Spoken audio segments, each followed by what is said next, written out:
ஒன்று மட்டும் உணர்ந்து கொள்ளணும். கர்த்தரை ஆராதிக்கிற பிள்ளைகள், இன்னைக்கு நம்ம நம்ம அநேக நேரங்கள்ல நான் ஃபன்னா தான் பேசினேன், நான் ஜாலியா பேசினேன்னு சொல்லிட்டு, நம்ம ஒரு மத்தவங்கள கிண்டலா, அதாவது கேலி செய்து பரியாசமா பேசுறோம் இல்லையா? அது கூட தேவனுடைய சமூகத்துல அருவருப்பானது.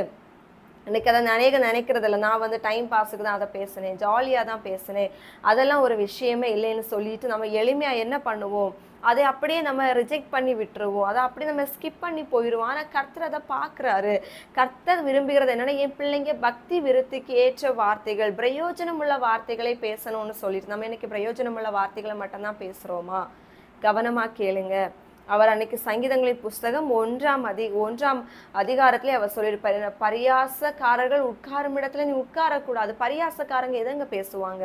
மற்றவங்களை கிண்டல் அடிக்கிறது, கேலி செய்கிறது, அடுத்தவங்களுடைய விஷயங்களை தேவையில்லாம அலசி ஆராயிறது, அவங்க எதை செஞ்சாலும் அவங்கள மட்டம் தட்டி பேசுறது தான் பேசிட்டே இருப்பாங்க இல்லையா? அந்த கூட்டத்துல நீங்களும் உட்கார்ந்துருந்தீங்கன்னா உங்க வாயிலிருந்து அப்பேற்பட்ட வார்த்தைகள் வராது என்பதற்கு என்ன நிச்சயம்? நாமும் அதே போல பேச பழகிடுவோம். அதான் அவர் சொல்றாரு, நீ அந்த வழிகளிலே போகாத. அப்ப கர்த்தர் அதை சொல்லுகிறார் என்றால், நம்மவே அதை பேசினா அவர் அதை விரும்புவாரா?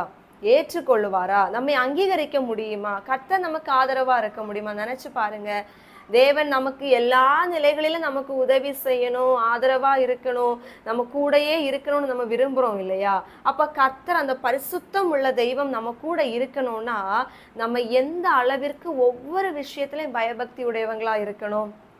அவர் என்ன சொன்னார்? நான் பரிசுத்தர், ஆகையால் நீங்களும் எனக்கு ஏற்ற பரிசுத்தரா இருங்க. நம்ம ஏசப்பா எப்பேற்பட்ட வார்த்தைகளை பேசினாரு, அவர் போதனைகளை பேசினாரு, ஓமைகளை பேசினாரு, கருத்தான விஷயங்களை சொல்லி கொடுத்தாரு. எப்படி வாழணும், எப்படி மற்றவங்களை மதிக்கணும், எப்படி நேசிக்கணும், எப்படி கர்த்தருக்கு பிரியமானதை செய்யணும், எப்படி நீ வாழ்ந்தா பரலோகத்துக்கு வர முடியும்னு சொல்லிட்டு அவர் எல்லா விஷயத்திலுமே பிரயோஜனமானவைகளை மட்டுமே நமக்கு போதித்து கொடுத்தாரே தவிர, எந்த இடத்துலையுமே அவர் தேவையற்ற காரியங்களை அவர் விதைக்கவே இல்லை. இன்னைக்கு நம்ம எப்படியெல்லாம்